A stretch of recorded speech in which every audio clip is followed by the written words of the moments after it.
Hello everyone, প্রতিদিনের মতো রান্না শুরু করে দিলাম। এখানে আমি করলা ভাজি করে নিতেছিলাম, আর এক পাশে ভাতও বসিয়ে দিয়েছিলাম। মাছটাই যে ধুয়ে এখন লেবু দিয়ে রাখতেছি। আমার মতো কে কে করেন? আমি আবার দেশি মাছগুলোকে একটু লেবু দিয়ে ভিজিয়ে রাখি যাতে গন্ধ না আসে। করলা ভাজি শেষ, এবার মিষ্টি কুমড়া ভাজি করার জন্য বসিয়ে দিলাম। আর এক পাশে মাছ ভাজতেছিলাম। রান্না শেষ হলেই আবার স্কুলে চলে যাব। স্কুলে গিয়ে দেখি এখানে সুন্দর সুন্দর গেঞ্জি এসেছিল। এই তো দেখুন, এই লাল গেঞ্জিটা আমার কাছে ভীষণ ভালো লেগেছিল। বাসায় সবসময় রাফ ইউজ করার জন্য অনেকই ভালো ছিল, তাই তো দুটো গেঞ্জি নিয়ে নিলাম।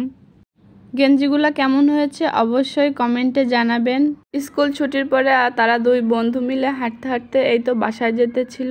আজকে আবার ভীষণ গরম পড়েছে, অনেক রোদ উঠেছে।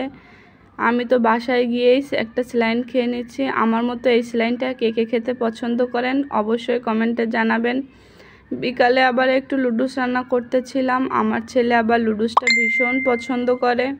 আমি লুডুস রান্না করতেছিলাম, আমার ছেলে এসে বলতেছিল, আম্মু আমাকে কিন্তু তুমি বিকালে একটু বাইরে ঘুরতে নিয়ে যাবে। তারপর আমরা খাওয়া দাওয়া শেষ করে এই তো বিকালে একটু ঘুরতে গিয়েছিলাম। সেখান থেকে এসে ছেলেকে বই পড়াতে বসেছি। এই তো দেখুন, আমার ছেলে কিন্তু অনেক সুন্দর লিখে, মাশাআল্লাহ বলে যাবেন সবাই। আল্লাহ হাফেজ।